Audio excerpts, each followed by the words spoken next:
ARs look pretty weird without a pistol grip, am I right? You California guys know what I'm talking about. Well, let's fix that by showing you guys how to install a pistol grip quickly and easily with a few tricks of the trade from your friends here at AT3 Tactical so that you can nail installing a pistol grip the first time, every time.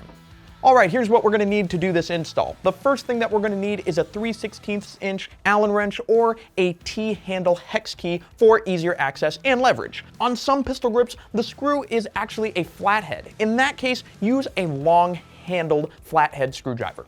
Next up is the pistol grip with the screw itself. It's pretty simple. But there are some pistol grips that come in pieces so that you can adjust the angle. So just make sure that you have everything that came with your pistol grip.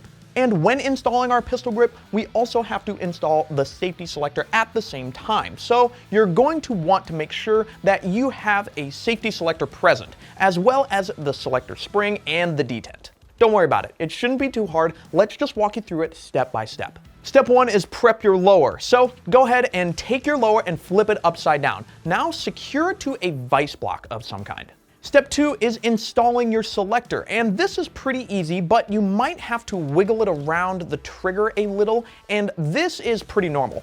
All you do is slide your selector into your lower receiver. I would recommend putting it in the safe position. This will ensure that the little notch on the selector interfaces with the detent once it's put in. Afterward, we're going to place the detent into the hole underneath it. If you look carefully where your pistol grip is supposed to go, you'll see a little tiny hole where the detent goes. So just slide that in there once the selector is in the right spot.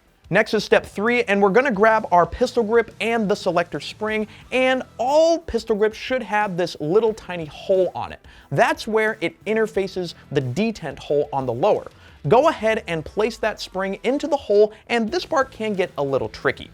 Flip the pistol grip upside down while you're carefully holding that little spring and guide the pistol grip down onto the lower. A pro tip here is to make sure that that spring and the hole are properly aligned before you go cramming it down, because it could be pretty easy to bend or even break the spring if it isn't going in the hole properly. Okay, on to step four, and what I'd like to do here is grab our Allen wrench and pistol grip screw and place the pistol grip screw onto the Allen wrench before I guide it down and screw it in. You might need a little bit of tape or something to make sure that your screw actually stays on the wrench. But this, to me, is way better alternative than just throwing the screw down the pistol grip and trying to guide it into the hole.